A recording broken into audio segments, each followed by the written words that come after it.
Aujourd'hui, dernier épisode de la semaine sur la façon dont le glissement de l'art moderne à l'art contemporain, on est en plein art contemporain entre 64 et 81. Ce que vous avez sous les yeux, c'est un lieu d'exposition. On appelle ça, et je vais expliquer avec un chercheur irlandais artiste, il appelle ça le white cube, c'est-à-dire un cube tout blanc. Comment cette machine, puisqu'il l'appelle comme ça, s'est imposée tout doucement comme façon de montrer l'art, et comment cette façon de montrer est elle-même, elle a une histoire et puis elle a une raison d'être, est une façon d'isoler du monde extérieur les œuvres pour qu'elles soient livrées à elles-mêmes, qu'elles soient rien d'autre qu'elles-mêmes. Je finis sur ça parce que finalement, cette semaine, au travers de l'institution, la façon dont les artistes modernes connus, Bacon, Sam Francis, ont fini par être intégrés dans l'institution. On peut mettre des plus grands encore. Je vais parler de Malraux aujourd'hui, mais les commandes à Braque, à Matisse, à Chagall, des choses quelquefois tout à fait horribles qui font la fierté de la France à ce moment-là, c'est-à-dire des grands chantiers, des grands travaux. On parlera plus tard de cette arrivée de l'art public, quand je verrai, pas la semaine prochaine, mais la semaine suivante, comment l'art veut sortir des musées, comment il ne peut pas supporter cette institutionnalisation. C'est ce que je voulais montrer cette semaine, c'est comment finalement l'art contemporain poursuit d'une certaine façon ce que l'art moderne avait initié, en le regardant historiquement, en se tournant, en n'allant plus vers le futur tout le temps, en étant obsédé par ce futur, mais en l'observant. Et cette observation nous aide, nous, à voir ce passé, ce présent, par un jeu de polarité, d'aller-retour entre les deux. Et ce qui m'intéresse aujourd'hui, pour finir, c'est que c'est une double intention. Finalement, peut-être vous ne le savez pas, on va remonter très en arrière, je vais retourner en 1515 avec François Ier, c'est le moment où on invente les musées. Il n'y a pas toujours eu des musées, en fait, on n'y pense pas comme ça, mais il n'y a pas toujours eu des raisons d'exposer les images parce qu'il suffisait qu'on les commande et qu'elles soient à l'endroit où on les avait demandées, sur un mur de grotte ou sur un mur d'église. Et elles sont vues par ceux qui en ont l'usage. Et donc pas pour le plaisir, pas pour le plaisir. C'est pas rien quand même comme changement. Cette idée qui va commencer avec François Ier, qui va se développer au XVIIIe siècle, je vais l'expliquer un peu parce que ça va nous aider à comprendre ce qu'on a sous les yeux, c'est-à-dire comment petit à petit se fabrique une sorte de machine à faire des expos et entre l'exposition, le musée, comment cette création, voilà mon petit plan, euh, comment on invente les collections et les chambres des merveilles, comment sur le XXe siècle il y a une sorte d'histoire des expos, et puis je finirai avec un, deux, trois, quatre petites idées qui feront votre week-end sur comment finalement ces années 60-70 vont changer l'image de l'artiste, montrer que les artistes sont eux-mêmes des collectionneurs, comment le livre, et j'aimerais vous faire connaître ce travail d'un sculpteur photographe anglais qui s'appelle Richard Wentworth, comment le livre, la photo sont un élément très fondamental.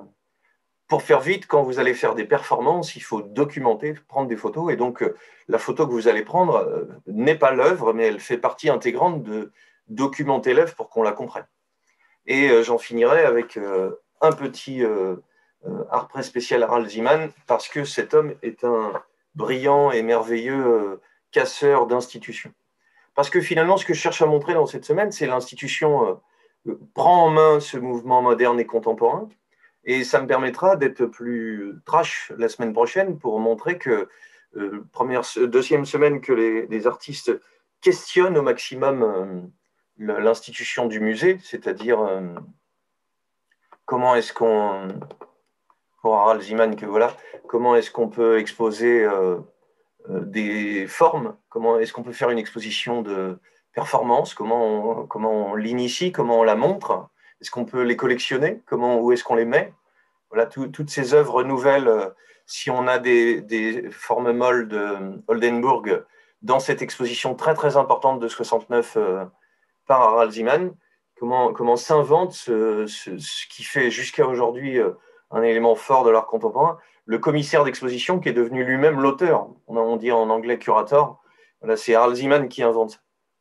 Et ce regard-là, c'est ce qui me permettra la semaine prochaine de montrer comment l'art de la performance, l'art conceptuel, vient questionner le musée, comment le land art va sortir dans les villes, dans les forêts, dans la nature, pour questionner, aller ailleurs que le musée. Et c'est ce regard institutionnel sur lequel je voudrais finir cette semaine. Alors, le petit retour en arrière, il est sympa parce que c'est un petit retour facile. Voilà ce que dit c'est passionnant, une histoire d'exposition. Jean-Clair explique encore un commissaire d'exposition plutôt polémique. Il a beaucoup travaillé sur Duchamp et beaucoup critiqué l'art contemporain, plutôt branché sur la modernité que sur l'art contemporain. Et le fait qu'il y ait échange intellectuel entre les commissaires d'exposition, ça a aussi un sens. Ils deviennent des penseurs, des auteurs, pas tout à fait des artistes, mais ils ont eux-mêmes une place importante. Il dit, ben voilà, ce musée, le musée idéal, s'il ne devrait pas être imaginaire, il devrait être une fantaisie d'architecte, de muséographe, il devrait être naturel, simple. Et puis l'auteur dit, ben, ça a l'air pas bête, pourquoi est-ce qu'on n'y aurait pas pensé? Et en fait, il se manque un peu de Jean-Clair. Naturellement, la présentation des œuvres ne va jamais de soi. C'est-à-dire, il ne suffit pas d'accrocher des œuvres, et déjà, il y a plein d'intentions qui l'ont précédé, et il ne s'agit pas d'être un intellectuel qui compte les pattes de mouche pour commencer à se positionner là-dessus. On va le voir avec François Ier. Montrer le travail, c'est déjà le sortir de l'atelier, le commander ou l'acheter, l'encadrer, le vernir. C'est pour ça qu'on parle de vernissage. Et puis, trouver un public qui vient le voir, soit pour l'acheter, soit pour l'admirer et voir que votre pouvoir de fabriquer tout ça est important. Il n'y a pas de neutralité en matière de muséographie, mais il n'y a pas non plus de regard innocent. C'est-à-dire que vous pouvez dire que vous n'y connaissez rien, vous avez toujours une espèce d'élément a priori qui va changer votre regard sur l'ensemble. Et si vous regardez cette image-là, vous pouvez, avant même d'arriver, vous dire « Ah, ok, ça sent l'art contemporain ». Cette idéologie-là de l'espace, il a une histoire, et puis votre projection à vous, votre anticipation, elle a une histoire aussi. Voilà pourquoi on peut se pencher sur la question. Voilà. Notre propos, c'est de montrer que lorsqu'on croit parler d'œuvres d'art, bien souvent, on ne parle que des impressions qu'on a reçues, parce qu'il y a tout un jeu, et un petit point de ma part, d'appropriation, de spéculation, de spoliation. Il y a plein d'éléments qui viennent en amont de ça. Cette histoire, elle commence, pour faire simple et vite, avec François Ier. Il y en a un peu avant, mais c'est plus simple de le dire comme ça, parce que François Ier est un excellent attaché de presse. C'est quand même, vous avez appris par cœur qu'il a gagné à Marignan, c'est la seule qu'il a gagnée. Tous les autres, il a perdu. Il était emprisonné 1 an en Italie. Il a en plus donné son fils en otage pour pouvoir sortir. Enfin, des trucs. Il a un bon attaché de presse. Il gagne en Italie ce goût pour la Renaissance qui sera tardive en France parce que c'est une façon de le dire piquante, mais on est très fort en Moyen-Âge, donc on va se mettre tard à la Renaissance. Notre Renaissance, c'est l'école de Fontainebleau, c'est-à-dire un import d'artistes par François Ier qui part dans ce séjour en Italie, il a l'occasion de découvrir des artistes et il va les faire venir à prix d'or. Celui-là est français, il s'appelle Clouet, mais les artistes qui vont être invités à Fontainebleau à peindre vont être la porte d'entrée. Voilà, Limousin et les médailles de Cellini, le Primatis sont des artistes italiens qui vont être des modèles, voire des professeurs directement pour l'école Bellifontaine. Voilà, on a une école liée à une ville, importée directement par François Ier. Voilà une des maîtresses pièces de la Grande Galerie, c'est une merveille. Où le François Ier, si on va vite, se met en scène sous l'apparence d'une figure mythologique. Ça, c'est déjà énorme. C'est-à-dire il se met lui-même en scène comme étant celui qui est prodigue, celui qui est généreux. C'est tout à fait fait de façon détendue. Et ce qui est tout aussi important, et merveilleux d'ailleurs, c'est à la fois une fresque et en même temps tout un décor de stuc, d'architecture, de sculpture, architecture, peinture. Vous voyez, on a l'impression que les installations, c'est récent, mais enfin, le contour, on aurait en dessous le mobilier en bois de Scarpi, qui est tout un travail ouvragé merveilleux. Vous voyez, les formes, on dit en découpe de cuir, font penser à la trompe de l'éléphant. C'est-à-dire tout est pensé comme un tout. Voilà le François Ier, en empereur romain avec barbe et long nez qui permettent de le reconnaître.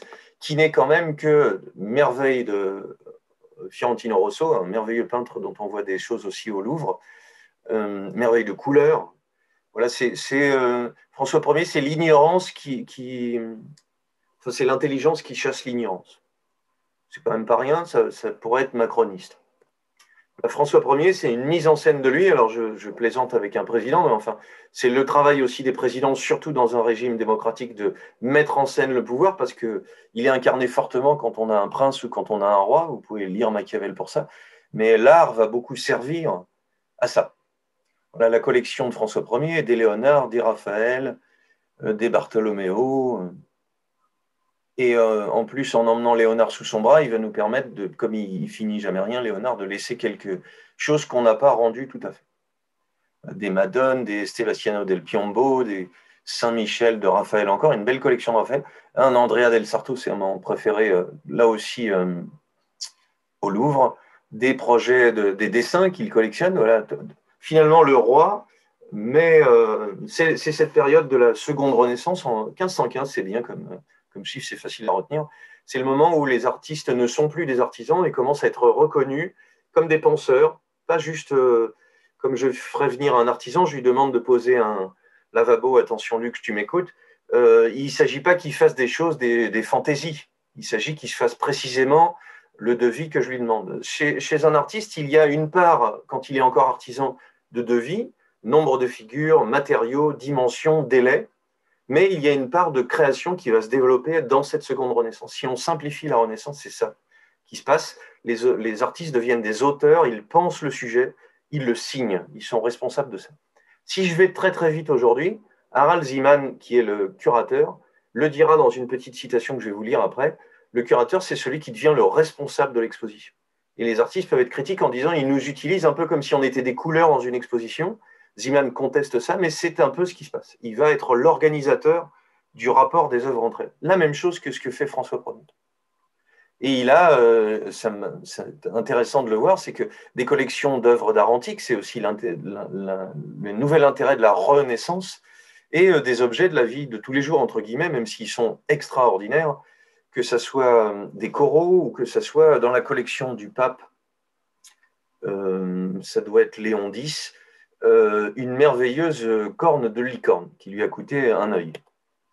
Là, on va en plus, quand on trouve des très beaux objets naturels, une coquille plus un corail, demander à des artistes sculpteurs, vraiment des artistes, orfèvres, la séparation, oui, artisanat-artiste, elle flotte souvent, de les sertir. Et puis on entre dans ce qu'on appelle Wunderkammer, c'est-à-dire la chambre des merveilles. On a, vous voyez, un acheteur, on est en 1636, on a quelques images de ces premiers magasins, et on a des sculptures qui sont présentées, des dessins, parce que Vasari va insister sur le fait que si on cherche à voir ce qu'il y a dans la tête de l'artiste, un dessin, c'est pas mal, c'est son étude préalable.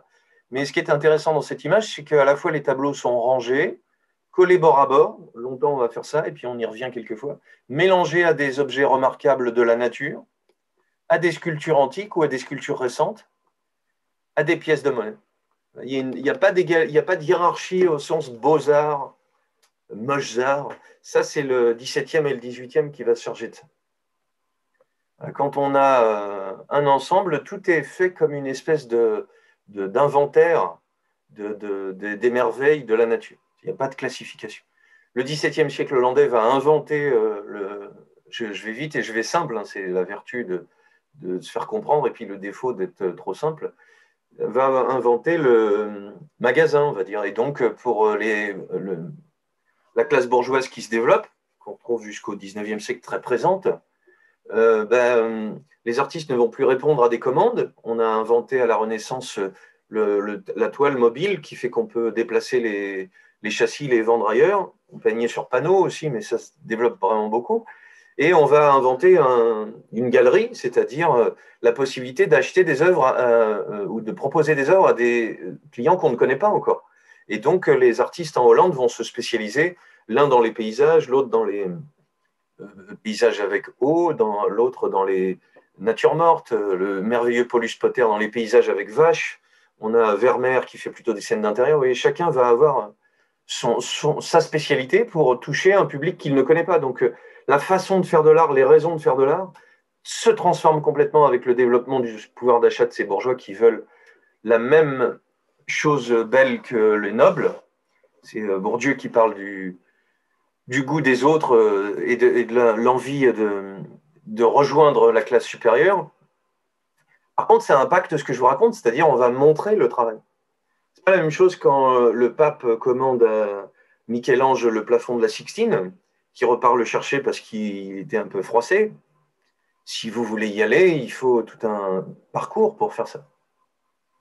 Alors que des tableaux, encore aujourd'hui, peuvent circuler, peuvent être montrés. Ils répondaient à une demande, ils finissent par être achetés, et certains tableaux, de tête, il doit y avoir 27 à 29 Vermeer authentiques. La plupart sont achetés dans les musées, donc ils sont devenus, sauf quelques pays, inaliénables. On ne peut plus les revendre, on ne peut plus les voir circuler. Les 2 ou 3, dans mon souvenir, qui sont en circulation, quand ils sont en vente, quand ils sortent de la famille qui les possède, ou du riche spéculateur, eh ben, ça vaut beaucoup, beaucoup d'argent. Et vous vous souvenez sans doute que cet espace contemporain, les années 73-74 à New York, les collectionneurs vont faire exploser le marché de l'art. J'en finis avec ces petites chambres, puisque vous savez peut-être qu'on appelle ça des studiolos, c'est des petites pièces dans lesquelles le collectionneur de la Renaissance montrait son travail, mais il le montrait aussi dans un petit meuble dans lequel il pouvait ranger toutes ses affaires, tout ce qu'il aimait. Ça me faisait penser à ce système de rangement, de collection qu'on retrouve chez Desrolles, qui sont des animaux naturalisés. Si vous n'avez jamais été dans cette boutique qui est incroyable, on y voit tout ce rangement de collectionneurs qui, aujourd'hui, fait un peu bizarre à ceux qui défendent les animaux, mais cette espèce d'inventaire du monde qui a été le modèle intellectuel de cette Renaissance jusqu'au début du XXe. Faire parcourir le monde, en prendre un exemplaire de chaque dans les zoos, dans les encyclopédies et dans ces panneaux que vous avez eus sous le nez qui coûtent maintenant très cher quand on les cherche sur Internet. Qui me rappelle quand j'étais en classe. Toute cette espèce d'inventaire du monde, tout l'univers, comme dirait l'autre, qui donnera une merveilleuse vidéo de Camille Enrault qui s'appelle Grosse Fatigue, où dans une vidéo, cet artiste contemporain, ça doit être 2001, essaye par un système de recherche sur Internet, de trouver une image, puis une image, puis une image, puis une image, ça s'appelle Grosse Fatigue, on n'en finit jamais. Ma fin de l'histoire préalable sur l'invention des musées, c'est qu'un des premiers, c'est la Galerie des Offices à Florence, 1580. La bibliothèque du Palais du Luxembourg, 1750. On a l'idée de plus en plus encyclopédique de faire l'inventaire du monde. Le British Museum, c'est 1759. Et voilà Hubert Robert qui va peindre en 1796, on est autour de la Révolution en France, et de cette idée de diffuser au public l'art, de ne plus le réserver à certains. Il va en faire une version avec copiste et une version dévastée, une sorte de dystopie de science-fiction. Comment c'était bien et comment ça sera bientôt. Un goût des ruines qui nourrit le XVIIIe siècle et qui va développer aussi le goût des archives, le goût du patrimoine, le goût des inventaires qui fait qu'on va collectionner et inventer des musées d'antiquité en les rangeant quelquefois juste formellement avec beaucoup d'ennuis quand on les visite s'il n'y a pas tout un accompagnement pour le mettre en situation. Ça, c'était pour la naissance de ces musées, de l'institution. Si je saute dans le temps, ça va assez vite puisqu'on l'a vu lors de la précédente série, de la première série. Il y a dans ce livre d'histoire des expositions quelque chose qui est entré finalement dans le livre de Blisten, L'art du XXe siècle. Il y a des chapitres, le surréalisme, le cubisme, la photographie qui est arrivée doucement dans l'histoire de l'art, le cinéma, la vidéo, doucement aussi, le design, alors qu'il était à part en art appliqué, les affiches, le graphisme que j'ai intégré bien évidemment dans l'histoire de l'art, mais l'histoire des expositions elles-mêmes. Alors là, je vais vite parce que vous voyez, vous avez le titre à chaque fois en haut. 1902, l'idée d'une exposition d'art total autour de Klimt et de ses amis, on va dire. L'idée qu'un palais puisse accueillir une exposition et qu'à l'intérieur de l'exposition, le mur lui-même soit peint ou que les réceptacles soient faits pour accueillir telle et telle œuvre. Les artistes, de 1900, on va dire, à notre époque, 1964, vont commencer à penser. L'art total, c'est influencé aussi par Wagner, par tout ce mouvement qui vient des romantiques et du symbolisme, ça irait trop loin de le dire, mais de penser l'œuvre et aussi ce qui est autour.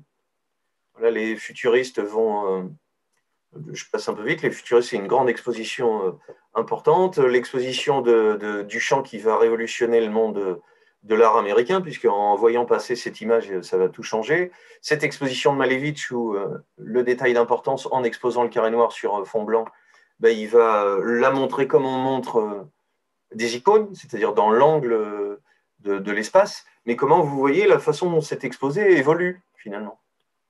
La première exposition dadaïste avec tous ces collages et avec des mannequins, costumes de militaires allemands et nez de cochon, des slogans, des affiches, encore mieux, sur une peinture de Georges Gross, une autre affiche collée, des montages, des choses qui se cassent la gueule si on s'approche de trop, des revendications qui vont contre l'ambiance politique, puisque Dada veut un peu tout détruire. Voilà, l'exposition devient le lieu où on peut exprimer quelque chose.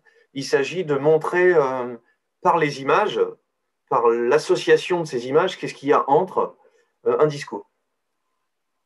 Lissitzky a fait, je reviendrai à Breton, en 27 une exposition très importante puisqu'il va devenir architecte pour ça. Il va fabriquer des cadres qui coulissent, qui permettent de voir les images, les siennes, de Mondrian, de tas d'artistes abstraits. Vous voyez, on peut faire coulisser ce panneau noir, très important à Hanovre. On va commencer à développer cette idée qui va avec le Bauhaus, avec Mondrian, d'un espace commun. Voilà. L'exposition politique par excellence, le pavillon espagnol de 37, celle de Peggy Guggenheim avec cette bascule américaine, l'art devient américain avant tout, et c'est le mobilier de cette galerie qui est importante. Les murs sont courbes, les toiles suspendues à des éléments tendus, c'est quand même pas rien. Nous avons vu This is Tomorrow qui lance le pop art anglais avec ce collage magnifique de Richard Hamilton. Le catalogue de l'exposition, vous voyez, il est en forme de spirale et il devient un objet lui-même pour exprimer des idées. Il va venir compléter le travail. Effectivement, si j'ai ça tout seul, il ne s'agit pas seulement de me délecter en disant c'est beau, c'est pas beau, et j'ai besoin de comprendre. Alors le titre était déjà un indice. Qu'est-ce qui rend nos intérieurs si différents et si attirants?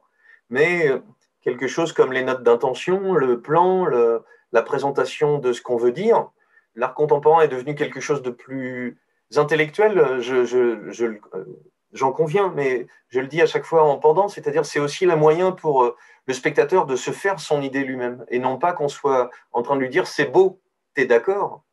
Il y a quelque chose de très nouveau dans cette façon de faire, et c'est ça qui est propre aux contemporains. Je vous ai montré également, et ça finit ma partie sur ce White Cube qui arrive, qui est derrière moi, c'est que l'exposition d'Yves Klein de 58 qui dans l'espace où se développent les performances, va être une invitation provocante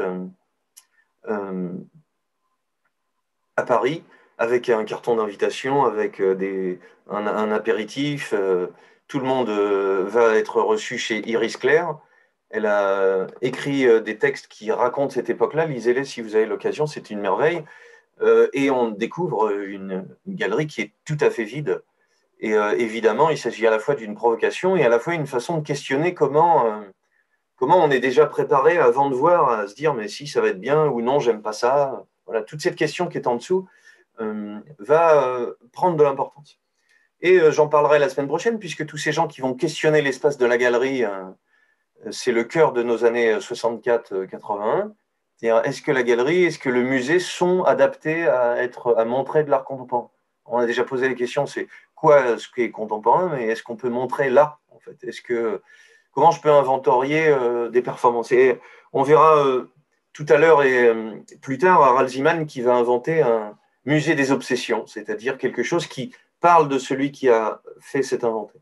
Je ne parlerai pas longtemps de Gilbert et Georges parce qu'il faudra que je parle plus profondément d'eux. Voilà. Les voici debout sur une table, le visage et les mains recouverts d'or et en train de chanter. C'est une culture chantante, c'est eux en performance. On est en 70 dans une galerie anglaise à Londres. Voilà. Qu'est-ce que dit Brian O'Doherty quand il écrit ce livre en 76? Il revient en arrière sur quelque chose que je viens d'expliquer, en fait. Petit à petit, l'espace qui montre s'est vidé, il est devenu beaucoup plus sobre, beaucoup plus régulier, beaucoup plus vide. Et finalement, ce qui n'a pas changé, parce que vous pourriez dire, ben, ok, d'accord, il n'y a pas beaucoup il y a pas beaucoup de choses à voir. Et puis, on connaît la vieille blague, hein, ça, c'est quelqu'un qui a dû le laisser traîner par terre, on ne sait pas. Ben, vous savez que c'est fait pour ça, en fait. C'est fait pour questionner. C'est pour ça que les petites blagounettes qu'on voit régulièrement et que les artistes connaissent, hein, on n'est pas l'inventeur de l'ironie. Je dis à chaque fois pour détendre les étudiants que peindre au sperme, peindre avec de la pisse ou exposer de la merde en boîte, voilà, ça s'est fait. Lautrec, Warhol et Manzoni. Voilà, ça, ce jeu de est-ce que ce truc-là, ça en fait partie, on le sait. Cette provocation-là, elle n'est pas là. Mais justement, il y a une espèce de tension tout le temps à se dire qu'est-ce que ça fout là? Qu'est-ce que je suis en train de voir, en fait? Ce qui est quand même pas très changé, c'est l'espace de la galerie et son idéologie. Vous pouvez penser qu'il s'est passé quelque chose de nouveau quand on a ça sous le nez, parce que qu'est-ce qui est nouveau fondamentalement quand on regarde ça? Soyons simples, plus de fenêtres extérieures, plus de regard, plus de détournement sur l'extérieur. Ça marche dans les deux sens. Plus de soleil, plus d'ombre, plus de variation, c'est-à-dire un espace blanc continu, comme un laboratoire un petit peu. Plus de détournement, la lumière continue, les murs sont blancs, il va y avoir des modes, les années, beaucoup de musées du 19e ont eu des tentures. On le voit à Dourdan, si vous vous baladez. On le voit aussi en partie à Étampes, si je reste dans l'Essonne, mais on le voit dans des musées qui ont conservé ça. Les années 80 ont relancé les murs colorés, qui jouent avec le cadre, qui jouent avec l'ensemble. Finalement, ce que ça signifie, cette idéologie, Doherty va le développer. Il est artiste lui-même et il a beaucoup réfléchi sur ça. Alors, c'est tout à fait pixelisé, je m'en excuse. À l'intérieur du White Cube, on va repenser l'espace d'exposition, dit le petit résumé de D'Acosta. 4 essais où le critique, qui est aussi artiste irlandais, qu'il avait écrit entre 76 et 81, voilà. Dans ces essais, on s'attache à montrer comment l'espace blanc, la galerie, qui est blanche, un cube blanc, White Cube, et l'enjeu de modernité artistique aux États-Unis dès la fin des années 40, puis au cours des années 60. Et elle devient, c'est là où il y a un enjeu qui m'intéresse beaucoup, ça devient l'esthétique même. C'est là où il y a le jeu de tiens, on met n'importe quoi, ça marche quand même. En effet, le contexte joue. Et c'est là où l'intuition de Duchamp, en disant c'est l'espace qui est autour qui est à questionner en mettant une céramique pour pisser dedans et en la signant. Voilà, le socle, l'environnement, le cartel, tous ces éléments-là participent à quelque chose qui s'est construit, pas directement par une personne, mais qui s'est fabriqué au fur et à mesure. Voilà, il a été repensé surtout et investi par la scène artistique de New York en 60-70. C'est pour O'Doherty la grande invention du modernisme qui permet une relecture des modernités artistiques de Schwitters à Duchamp jusqu'à Alan Capro, parce qu'en effet, autour de ça, il est plus facile de faire une performance qui crée de l'impact, le silence qui va avec. Voilà, le résumé par cette citation, espace sans ombre. Et en plus, ce n'est pas la lumière qui va, qui rentre, il n'y a pas d'ombre, toute la neutralité, qui est fausse d'ailleurs, comme toute neutralité. Blanc, propre, pas mal aussi, puisque ça va permettre à Beuys, en apportant dès la semaine prochaine des matériaux, du feutre, du gras de, de beurre, par l'arte povera, du charbon, de la salade, des tas d'éléments qui n'ont rien à foutre dans une galerie. Et c'est ça qui va intéresser les artistes, c'est de venir titiller cet espace tout blanc. Mais c'est cet espace blanc qui permet que, que l'œuvre fonctionne. Et c'est un jeu entre elles deux, dédié à la technologie de l'esthétique. C'est-à-dire il faut qu'il y ait quelque chose qui soit esthétisant. Et même si vous êtes sceptique, et j'espère que vous l'êtes de moins en moins, ou vous êtes attiré par cette aventure, c'est assez spectaculaire en fait. Cette façon d'isoler les objets les rend à la fois neutres et il a tendance à les égaliser, mais c'est aussi la présentation de l'ensemble, des socles réguliers et puis de l'espacement qui est un régulier lui aussi. Mais après tout, les Wunderkammer, c'était une saturation telle de toutes ces œuvres qui fait que on se repérait plus, on s'en sortait plus, on en avait trop à voir. Voilà, le sol, j'ajouterais à ce que dit Doherty, c'est-à-dire le fait que le sol soit, si on imagine des grands tapis, des couleurs, ça, viendrait sans doute perturber l'ensemble. Tout un système technique qui est très élaboré, en fait. L'art contemporain profite de ça. Et l'institutionnalisation que je voulais montrer cette semaine, vous pouvez avoir l'impression que juste que je montre moins un artiste aujourd'hui, que je montre plutôt une conception, mais on a besoin de s'appuyer sur ces réflexions pour voir comment, si dans cet espace clos, j'arrive, je suis nu, c'est un exemple, une métaphore, ce ne sera pas lundi, enfin s'il venait, et il y a une échelle sur laquelle il y a des lames de rasoir et que je monte pieds nus dessus, le son qui se produit a beaucoup plus de force, d'effet de stupeur sur les spectateurs qui s'y attendaient un peu dans un espace blanc comme celui-là. C'est ni plus ni moins que quelque chose un élément fondamental de cette évolution de l'art et de la façon de le présenter. Si vous avez des souvenirs, c'est Joseph Albers, l'artiste abstrait qui vient du Bauhaus. C'est les artistes qui sont proches du design et de l'architecture qui vont développer énormément ça. Alors, dans ce livre Histoire d'exposition, j'en extrais trois petites choses qui vont me donner des pistes sur les artistes que je voudrais vous montrer. Voilà, l'exposition comme fiction. On a 3 petits sous-titres, c'est intéressant, il y en a 4 en tout. Voilà, un débat au sein de l'art contemporain qui fait s'affronter la figure du commissaire d'exposition, celui que je vais vous montrer, Harald Zeeman, et l'artiste. Est-ce qu'une exposition, c'est une façon de raconter quelque chose? Je ne vais pas développer parce que je vais le voir avec lui. L'exposition comme un langage ou comme un dispositif, c'est-à-dire je décide de mettre en vis-à-vis des choses qui se rebutent ou des choses qui se complètent. Voilà comment la scénographie, comment des tas d'éléments vont venir participer à l'ensemble. Mise en relation d'objets et d'un public par le biais d'artifices variés. Et Harald Zeeman, après avoir changé l'histoire de l'art dans cette expo de 69, quand les attitudes deviennent des formes, il va faire une autre expo importante, puis une toute petite dédiée à son grand-père qui était coiffeur dans son appartement. Et il le dit lui-même, d'ailleurs, il dit quand je fais une exposition sur mon grand-père, je ne dis pas que c'est de l'art, je le fais d'une autre façon. Là, c'est mon histoire personnelle.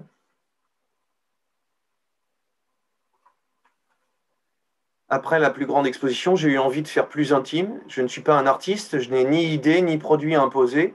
Je peux allier les extrêmes. En 64, j'ai fait une expo qui s'appelle Lumière et Mouvement, et après, j'ai enchaîné avec les Natures mortes de Morandi. Il y avait des raisons personnelles. J'étais vidé, mais je voulais aussi montrer quelque chose autour du travail de mon grand-père, quelque chose de personnel, finalement.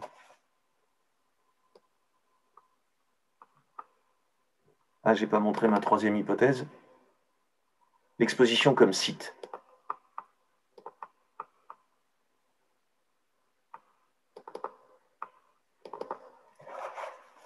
Le voilà. Il a disparu il y a peu de temps. Pourquoi cet homme change tout? Il va faire une exposition incroyable qui s'appelle Quand les attitudes deviennent des formes. Et je reviendrai à mes hypothèses et à Malraux juste après. Le voilà interviewé en 74, l'exposition a eu lieu en 69. Et ce qu'il raconte dans ce petit art presse hors série, que voilà, c'est absolument merveilleux. Merveilleux. Qu'est-ce qu'il commence à dire? C'est l'homme de Quand les attitudes deviennent formes, exposition qui changea la face de l'avant-garde. Toute exposition marquée par la personnalité de leur organisateur. Si on va vite, c'est que sa façon de penser, ce qu'il peut montrer, vous voyez, son travail à plat. Il n'est pas artiste, il n'est pas penseur, il est un peu tout ça. Et il va devenir important celui qui invite et qui marie ou qui met côte à côte tous ces artistes. On en connaît certains. On va découvrir Robert Smithson et le Land Art. Richard Serra, on l'a croisé un peu. Les artistes du conceptuel qu'on verra la semaine prochaine, Kossuth, Konolis, Oldenburg. Il y a toute une partie de pop art qui est importante, et puis une partie en 69 qui va faire un effet incroyable, mais qui joue à contre-courant, qu'on verra plus tard aussi, c'est l'hyperréalisme qui est en train de se développer, l'image étudiée de près. Et puis je vous expliquerai dans 15 jours pourquoi Daniel Buren est un génie. Je sais très bien que quand je dis ça, ça fait sursauter tout le monde. Qu'est-ce que dit Harald Zeeman?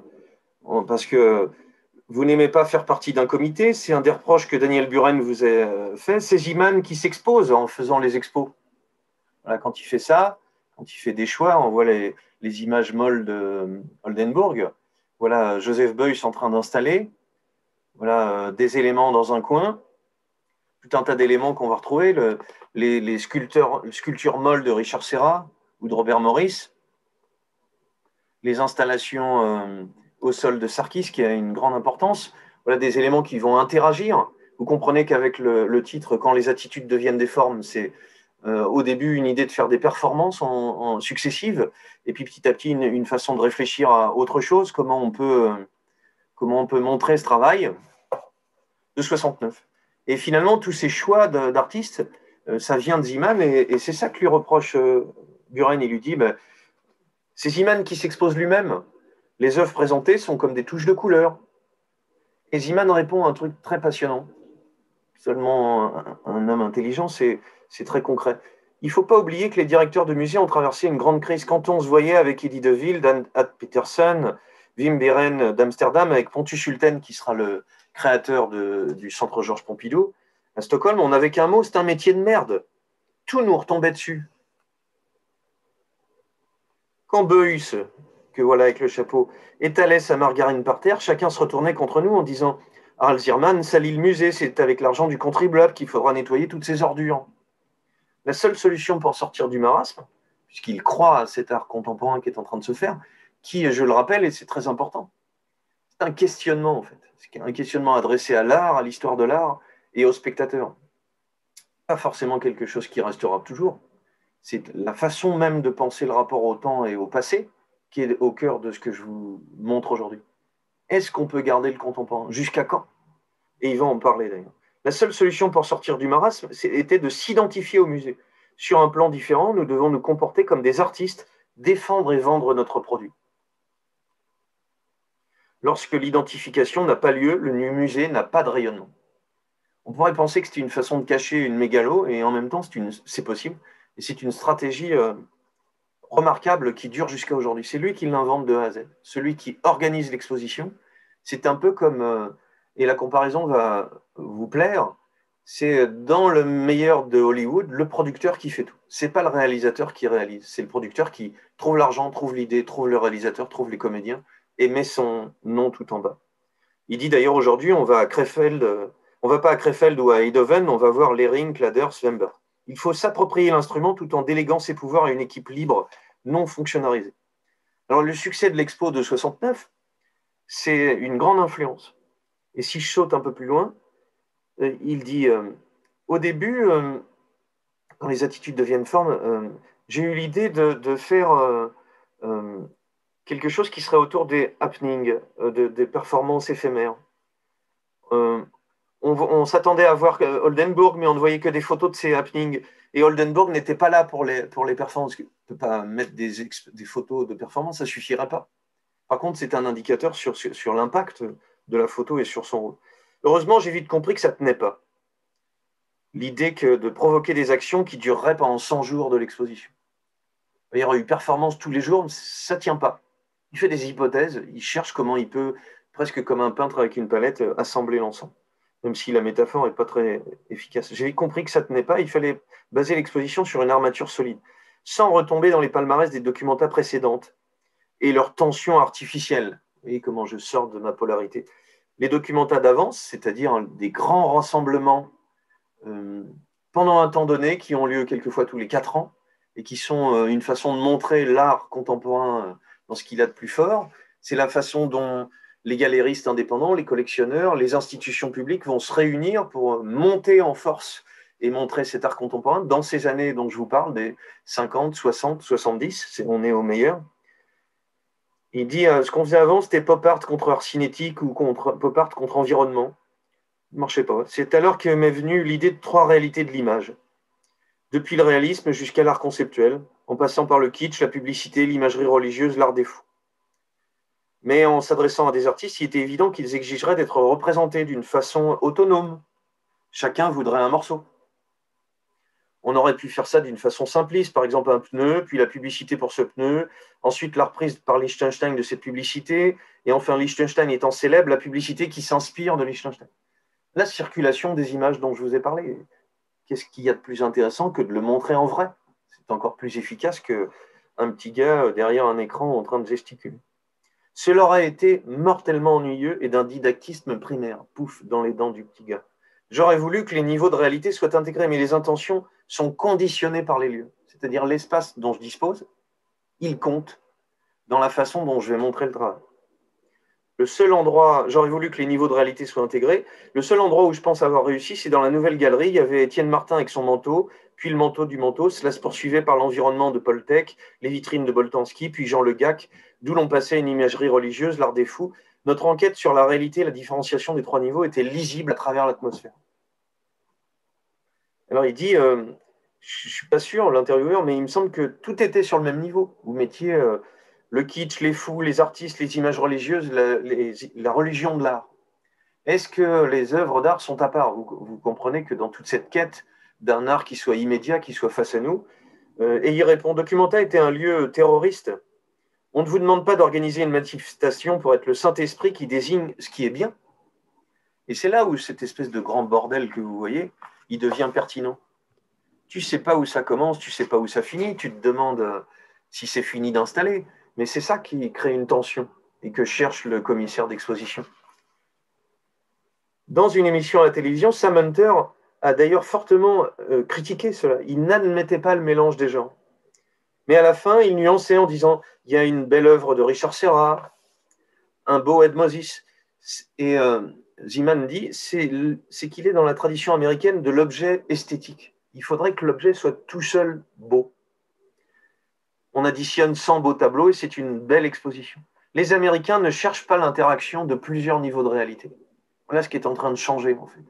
Il ne s'agit plus de changer la réalité, il ne s'agit plus de surprendre ou d'être provocateur, il s'agit de fabriquer des situations. Ça vous rappellera quelque chose des situationnistes. Une exposition est une expression et comme telle demande une lecture. L'art religieux était présenté de manière muséographique, tandis que les salles consacrées aux fous étaient bourrées à bloc, répondant à l'horreur du vide qui caractérise les aliénés. On va adapter l'accrochage selon les endroits où on se trouve. Je continue un petit peu, si vous me donnez encore un instant. L'ensemble pourra avoir un air morbide, lui dit-on. Il ne reflète pas l'art d'aujourd'hui. Il y a plusieurs raisons. D'abord, je ne voulais pas refaire la précédente documenta, avec Vasarely, avec Herbin. Deuxièmement, après 68, il n'était plus possible de faire le palmarès des 100 artistes les plus inconnus. Il fallait montrer que pour les artistes, ce n'est plus la découverte de nouveaux matériaux qui compte, mais le fait de laisser guider le choix de ceux-ci par leurs intentions, en évitant la notion de progrès. Voilà en quoi nous sommes dans le contemporain. Les sculptures molles de Oldenburg, c'est une façon de questionner la sculpture, droite, organisée, solide, fiable. Elle est ramollie, elle tombe. On ne va pas l'exposer sur un socle, on va la suspendre pour qu'elle pendouille. Et surtout, on n'est plus dans l'idée que l'art d'avant, c'est un art à dépasser. La notion de choix s'est transformée, ajoute-t-il, depuis les années 60. À cette époque, on allait voir les artistes, puis toute la nuit, on se saoulait la gueule. À 8 heures du matin, on allait dans l'atelier. Et la sensibilité à vif, on disait pour l'expo, je veux ce tableau-là, celui-là, celui-là. Maintenant, il faut discuter 2 jours avec Jean Le Gac, l'artiste. On ne parle pas d'œuvre, on parle de sa présentation, du contexte, de l'intention. La communication même fait partie de l'œuvre présentée. L'ensemble de l'attirail autour du travail participe de l'œuvre. Les attitudes deviennent des formes, c'est-à-dire deviennent quelque chose qu'on peut reconnaître. En ce sens, l'art actuel n'existe pas toujours de façon autonome et l'artiste doit soutenir l'intention qui ne se lie pas automatiquement dans les objets exposés.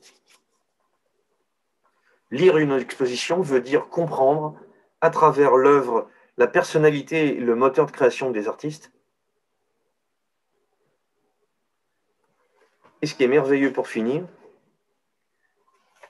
c'est que cette exposition que je vous montre, When Attitudes Become Form, elle a eu lieu à Berne en 1969 et elle a été réactivée en 2013, la voilà, à Venise. C'est-à-dire que l'art actuel s'intéresse façon de présenter l'ensemble. Après la grande utopie de l'art dans la rue, puis de l'art dans le paysage, les artistes ont compris que la dimension de la fragilité pouvait aussi être un geste politique. Ils reviennent au musée, s'y enferment, ils sont plus libres de travailler, de donner un sens à leur activité. Ce que raconte Harald Zeeman ici, c'est que l'ensemble, on lui dit, vous êtes peut-être plus un anthropologue qu'un artiste.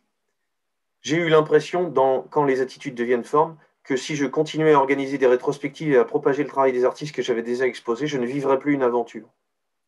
Après avoir passé ce que le facteur Cheval a appelé l'équinoxe de la vie, les 44 ans, j'ai eu l'envie de faire autre chose que des expositions qui se succèdent les unes les autres. On retrouvera M. Zeeman bientôt.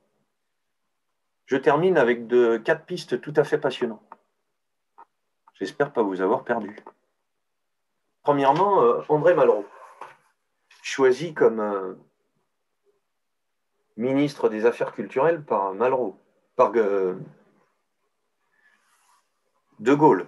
Il n'y avait pas, et j'en ferai une petite histoire plus tard, d'art public. Il n'y avait pas, il y a eu un ministère, c'est le roi qui décide, comme François Ier, de qu'est-ce qui est beau, qu'est-ce qui n'est pas, mais l'État républicain, pas encore.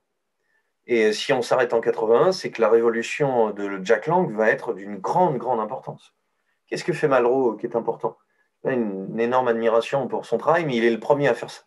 Cette idée d'un musée imaginaire. Le voici en photo, et c'est les photos elles-mêmes qui sont passionnantes, dans un merveilleux hors-série de Art-Press dont je vais vous reparler après. On le voit en train de travailler, et un petit article de Mouna Mekwar montre comment il invente ce musée imaginaire. 3 volumes, un énorme travail, dans lesquels, regardez bien avec ce que je viens de raconter, vous allez me dire, je ne vois pas trop le rapport, vous allez comprendre que ce sujet de comment montrer le travail, de comment le mettre en vis-à-vis de quelque chose, eh bien, une double page avec 2 œuvres qui ne sont pas du même pays, qui ne sont pas de la même époque, qui ne sont même pas de la même dimension. Faisons court, on n'a plus beaucoup de temps. Malraux Malraux organise tout, il recadre, il met en portrait des sculptures qui sont en pied. Il, lui aussi, utilise une idéologie de la façon de montrer. Un merveilleux travail d'inventaire, finalement, dans lequel, vous voyez, on reconnaît le Michel-Ange qui est en entier, dans lequel il est en train, à Boulogne, en train de réfléchir sur cette édition de poster. Cette photo, incroyable, de Maurice Jarnoux dans Paris Match de 54. Voilà Malraux, clope au bec, au milieu de cette photographie, comme s'il entreprenait une immense réussite, dit l'article. Debout dans son salon à Boulogne, celui-ci est occupé à rassembler, à confronter, à juxtaposer, à opposer les tirages argentiques et les épreuves en feuilles du musée imaginaire de la sculpture mondiale.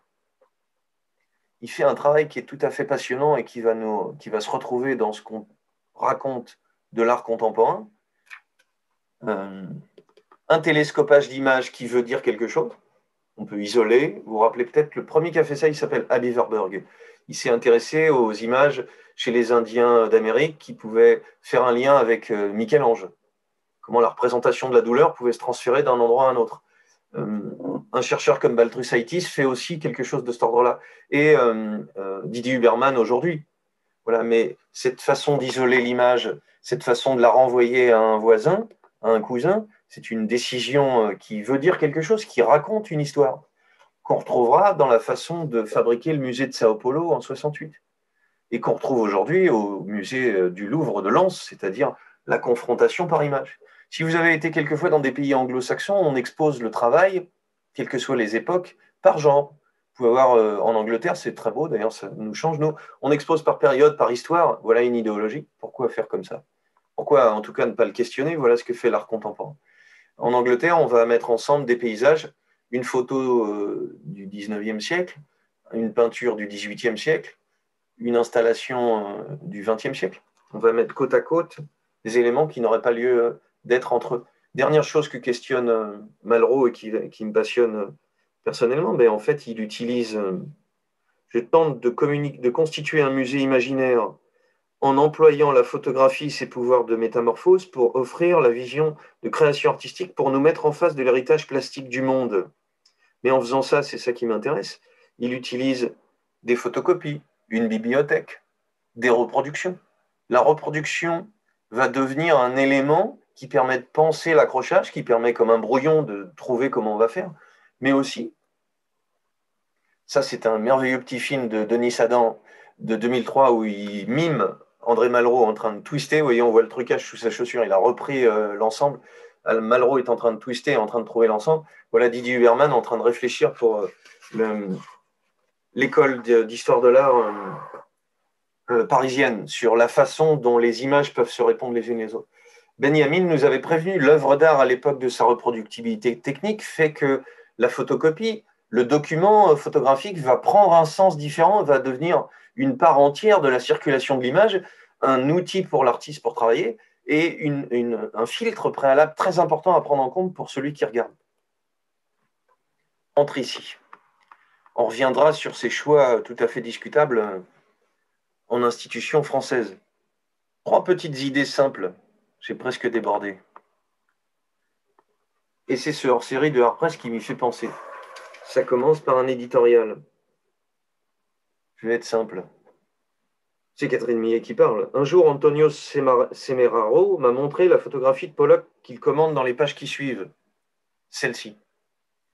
Devant cette photographie si étrange, dont l'aura est d'autant plus à interroger, qu'elle montre le peintre à l'opposé des images emblématiques de Pollock prises par Hans Namuth. Première remarque, comme un petit caillou posé, on le reprendra. On a pour la première fois un peintre qui travaille tout à fait autrement, on l'a expliqué, sur le sol, avec des rouleaux sans fin, avec des grands gestes sans dessin préalable, tout ce changement de paradigme qui va mettre au centre l'art américain. Et on a surtout un photographe qui vient documenter en filmant et en prenant en photo ça. Mais on a aussi, l'air de rien, par cette image, une idée que l'on se fait de la façon de travailler de Pollock. C'est-à-dire, on pourrait le dire aujourd'hui, une façon de mettre en scène son propre travail. Quand on voit ce Pollock-là, il est penché au-dessus, conquérant, décidé, alors qu'il fait des éclaboussures. Quand il est là, il a l'air plus perdu. Première idée, si la photo, comme elle nous montre l'artiste en train de travailler, changeait notre façon de regarder l'art. Deuxième idée qui vient du même hors-série, 9,50 €. Dans un autre article merveilleux, ça c'est... Qui est-ce qui a fait ça? Pas de génie sans mystère, Christophe Kim. Il a une idée géniale, je n'avais pas pensé à ça. Pollock se fait filmer par Hans Namuth, on le voit peindre. Et presque au même moment, Clouzot peint Picasso. Et Christophe Kim a l'idée de comparer les deux, en fait. Soyons simples, puisqu'on veut une petite idée avant de partir. Ça, c'est une conception d'un peintre calme, tranquille, en sandalette, génial. Ça, c'est un mec qui trime, qui n'y arrive pas, qui cherche, qui transpire, qui danse. C'est plus la même époque, ça ne veut pas dire la même chose. Ici, on a un artiste qui est la définition du génie. Il fait partie presque, même s'il est mort dans les années 1970, il est encore du XXe siècle, mais pour moi, il est d'une époque d'avant. Une conception mentale, la réalisation, au calme. Ici, j'ai déjà employé la formule, elle va beaucoup nous servir.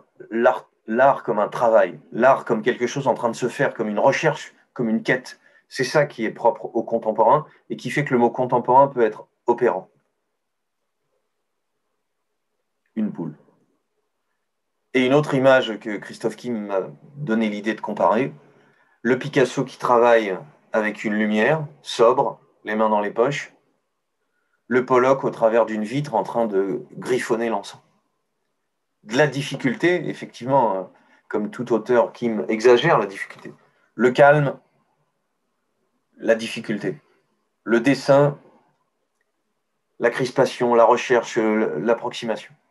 Et si la façon de filmer les artistes, et si vous avez l'occasion, très bon film avec et de Ed Harris, c'est mon sujet de prédilection, la façon dont on fait des films sur les peintres. Je ferai peut-être une émission spéciale, ça vaudrait le coup.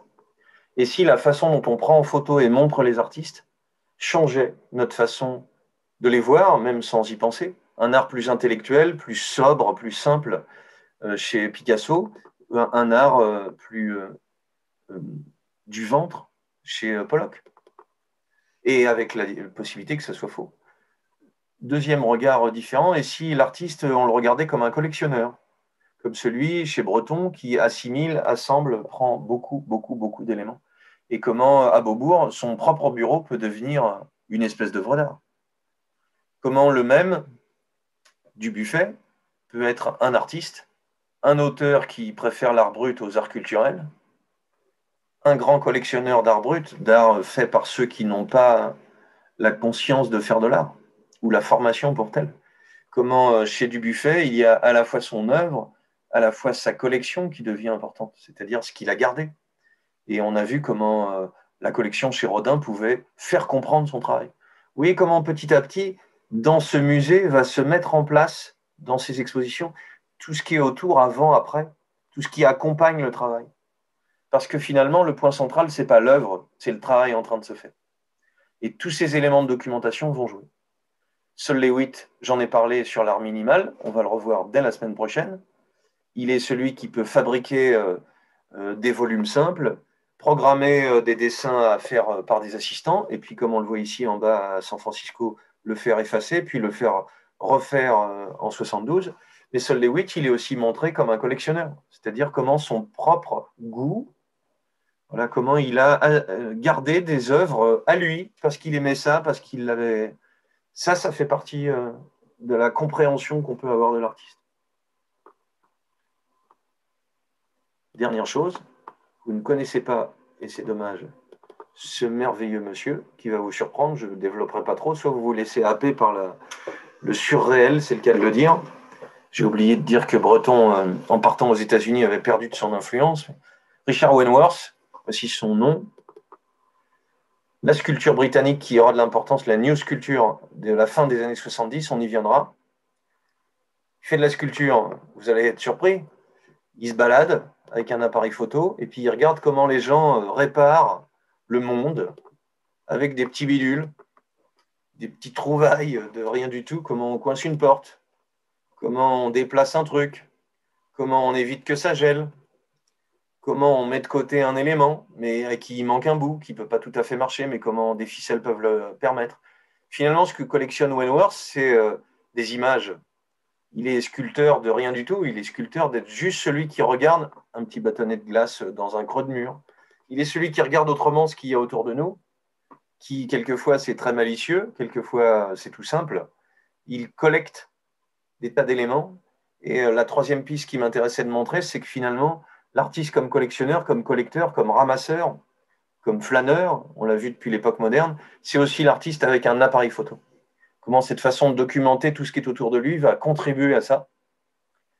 Regarder le monde autrement, nous faire voir le monde autrement. Comment Martine monte dans sa voiture. Et le plus intéressant, et j'en finis, comment ces photos, pas plus importantes que d'autres documents, ne sont pas exposées sur les murs dans des cadres, mais dans des livres. Comment, sans rien dire, merveilleuse photo, il y a un peu de surréalisme anglais là-dedans, un bout de pelouse soulevé avant de refermer la trappe, une image sobre qui parle d'elle-même, mais comment cette image sobre alignée sur le haut avec l'autre, comment cette géométrie se répond, sans texte, sans rien. Le travail de l'artiste dans un livre. À demain.